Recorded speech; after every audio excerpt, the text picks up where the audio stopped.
వాళ్ళతో లేనిపోని పేర్లన్నీ రాయిచ్చేసి నీ ఇష్టం వచ్చినట్టుగా నువ్వు అరెస్టులు చేయడం మొదలు పెడతా ఉన్నావు. రాష్ట్ర వ్యాప్తంగా కూడా ఇదే జరుగుతూ ఉంది. ఈ ఒక్క కేసే కాదు, ఇదే మాదిరిగానే రాష్ట్ర వ్యాప్తంగా కూడా జరుగుతూ ఉన్నాయి. పోలీసులు ఏ స్థాయికి దిగజారిపోతా ఉన్నారు అనంటే, అటువంటి పాత కేసులలో కావాలని వీళ్ళే తప్పుడు సాక్ష్యాలు క్రియేట్ చేస్తూ ఉన్నారు. విట్నెస్లను వీళ్ళే బెదిరించి, వీళ్ళే ప్రలోభపెట్టి, వీళ్ళే తప్పుడు పేర్లు ఇరికిచ్చి, వీళ్ళే కేసుల్లోకి తీసుకొచ్చే కార్యక్రమం చేస్తూ ఉన్నారు. నేను అడుగుతా ఉన్నది ఒకటి, ఒక తప్పుడు సాంప్రదాయానికి మీరు నాంది పలుకుతా ఉన్నారు. ఇదే గన కొనసాగితే నేను చెప్తా ఉన్నా, మీ ప్రభుత్వం ఎల్లకాలం ఉండదు. మీ ప్రభుత్వం ఎల్లకాలం ఉండదు. ఒక తప్పుడు సాంప్రదాయానికి మీరు బీజం వేస్తా ఉన్నారు. ఇదే తప్పుడు సాంప్రదాయం ఒక సునామీ అవుతుంది. రేపొద్దున మీ నాయకులందరికీ కూడా ఇదే గతి పడుతుంది. ఇదే జైల్లోనే మీరంతా కూడా ఉంటారు. ఇది కూడా గమనించుకోండి చెప్తా ఉన్నా. రెడ్ బుక్లు మీరు ఒక్కరే పెట్టుకుంటారని చెప్పి మీరు అనుకుంటున్నారేమో. రెడ్ బుక్ పెట్టుకోవడం అన్నది చాలా సులభమైన పని. రెడ్ బుక్ పెట్టుకోవడం అన్నది చాలా సులభమైన పని. నేను మనం మీ విలేకరు కృష్ణకి చెప్పి, కృష్ణ నువ్వు ఒక రెడ్ బుక్ మెయింటైన్ చేయంటే కృష్ణ కూడా మెయింటైన్ చేస్తాడు ఒక రెడ్ బుక్. నీ పేరేం పేరన్నా? రవికి చెప్పి, రవి నువ్వు ఒక రెడ్ బుక్ మెయింటైన్ చేయ రవి అని అంటే రవి కూడా మెయింటైన్ చేస్తాడు. అదే కదా ఘనకార్యం కాదు, గొప్ప పని కాదు. ఆ తర్వాత రెడ్ బుక్ లో పెట్టిన పేర్లన్నీ చూసుకొని వాళ్ళని ఇరికించడము, వాళ్ళ ఇళ్లను ధ్వంసం చేయడము, వాళ్ళ ఆస్తులను ధ్వంసం చేయడము, వాళ్ళ మీద దొంగ కేసులు పెట్టడము, ఇదే ఒక పరిపాలన కింద రాజ్యాధికారం చేయడం మొదలు పెడితే మాత్రం రాజ్యాధికారం ఎలా ఉంటుంది అంటే, ఇప్పుడు చంద్రబాబు నాయుడు గారి పాలన ఎలా ఉందో అలా ఉంటుంది. సూటిగా నేను ఒకటే ఒక ప్రశ్న అడుగుతా ఉన్నా. ఆ రోజు ఏం జరిగింది? తెలుగుదేశం పార్టీకి సంబంధించిన అఫీషియల్ స్పోక్స్ పర్సన్ పట్టాభి అనే వ్యక్తి ఆ రోజు సిట్టింగ్ ముఖ్యమంత్రిగా ఉన్న అప్పట్లో సిట్టింగ్ ముఖ్యమంత్రిగా ఉన్న వ్యక్తిని బోసుడీకే అని తిట్టాడు. బోసుడీకే అంటే ఏమిటో తెలుసా? తెలుగుదేశం పార్టీ కార్యాలయంలో తెలుగుదేశం పార్టీ అధికార ప్రతినిధి ముఖ్యమంత్రిని ఆ రోజు అన్న మాట లంజా కొడక అని.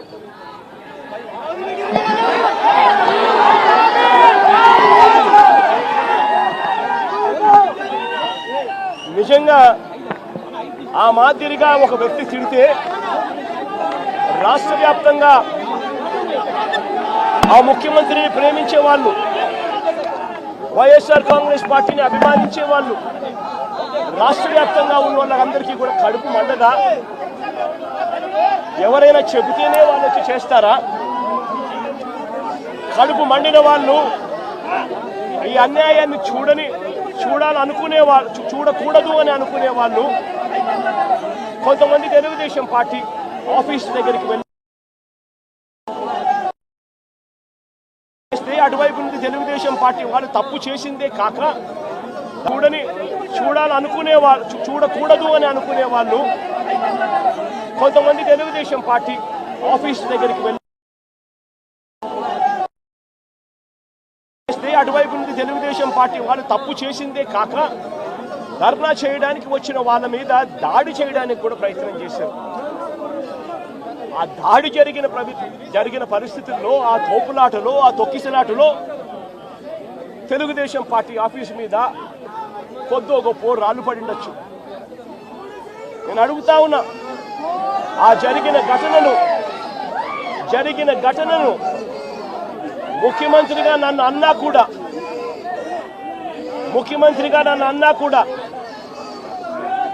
నేను చంద్రబాబు నాయుడు గారి మీద కక్ష సాధింపు చర్యతో వ్యవహరించాల.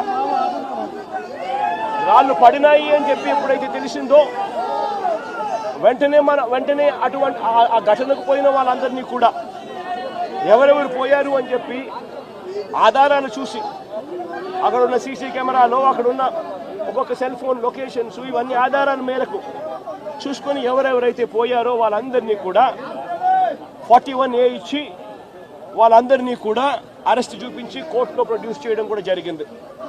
ఎందుకంటే 7 ఏళ్ల లోపు ఉన్న కేసు ఇది.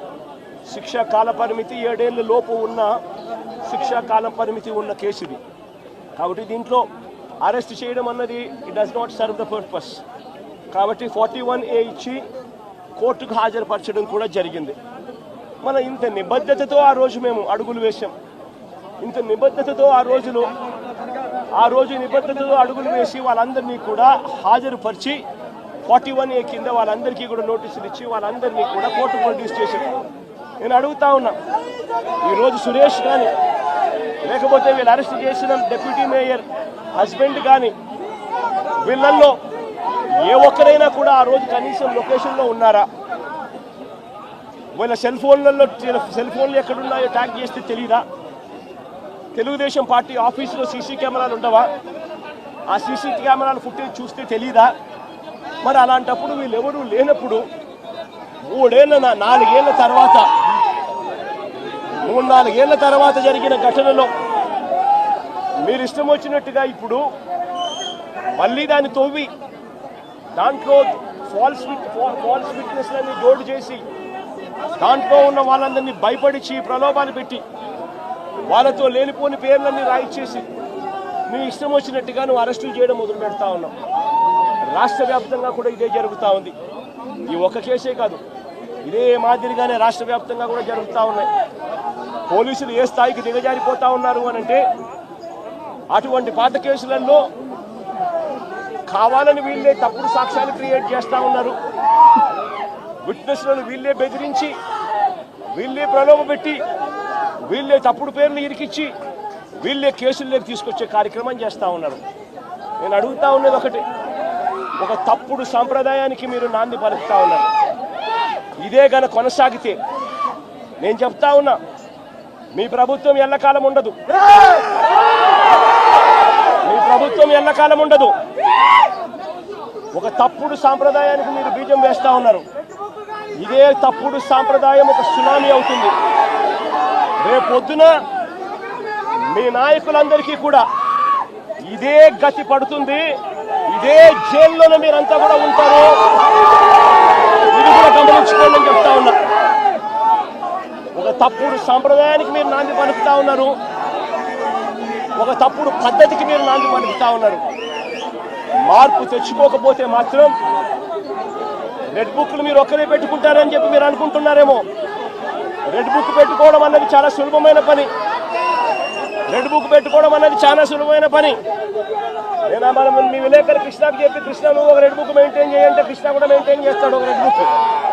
నీ పేరేం పేరన్నా? రవికి చెప్పి, రవి నువ్వు ఒక రెడ్ బుక్ మెయింటైన్ చేయ రవి అని అంటే రవి కూడా మెయింటైన్ చేస్తాడు. అదే కదా ఘనకార్యం కాదు, గొప్ప పని కాదు. ఆ తర్వాత రెడ్ బుక్ లో పెట్టిన పేర్లన్నీ తీసుకొని వాళ్ళని ఇరికించడము, వాళ్ళ ఇళ్లను ధ్వంసం చేయడము, వాళ్ళ ఆస్తులను ధ్వంసం చేయడము, వాళ్ళ మీద దొంగ కేసులు పెట్టడము, ఇదే ఒక పరిపాలన కింద రాజ్యాధికారం చేయడం మొదలు పెడితే మాత్రం రాజ్యాధికారం ఎలా ఉంటుంది అని అంటే, ఇప్పుడు చంద్రబాబు నాయుడు గారి పాలన ఎలా ఉందో అలా ఉంటుంది. చంద్రబాబు నాయుడు గారి ప్రభుత్వం వచ్చి 3-4 నెలలు కూడా కాయిపోలా. ఈ 3-4 నెలల్లో చంద్రబాబు నాయుడు గారి పరిపాలన ఎంత దారుణంగా ఉంది అని అంటే నిజంగా నాకు ఆశ్చర్యం కలిగించే విషయాలు, ఆశ్చర్యం కలిగించే విషయాలు కనిపిస్తాయి. ఇదే పెద్ద మనిషి చంద్రబాబు నాయుడు గారు ఎంత రెడ్ బుక్ పాలనలో నిమగ్నమై ఉన్నాడు అని అంటే